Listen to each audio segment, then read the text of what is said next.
C'est la première fois que l'armée ukrainienne parle d'une baisse considérable des tirs rebelles. Mais elle se dit rester prudente et attendre l'arrêt total des tirs avant de procéder au retrait des armes lourdes. Depuis l'entrée en vigueur du dernier cessez-le-feu, les rebelles ont repris la ville stratégique de Debaltsev à mi-chemin entre Donetsk et Lugansk et jouent désormais l'apaisement.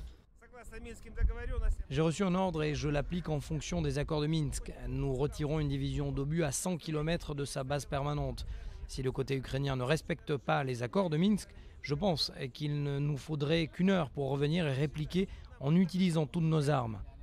Apaisement ostentatoire tout de même teinté de menaces, alors que la pression occidentale continue de s'accroître sur la Russie. Il y a eu un retrait en ce qui concerne certaines armes. Certaines troupes ont également effectué un retrait. De toute évidence, Debaltseve a été le théâtre d'une bataille continue. Il s'agit d'une violation du cessez-le-feu. Il y a eu de nombreuses violations de l'accord de Minsk. Des mots forts, appuyés par la participation de blindés américains à des manœuvres de l'OTAN en Estonie, près de la frontière russe.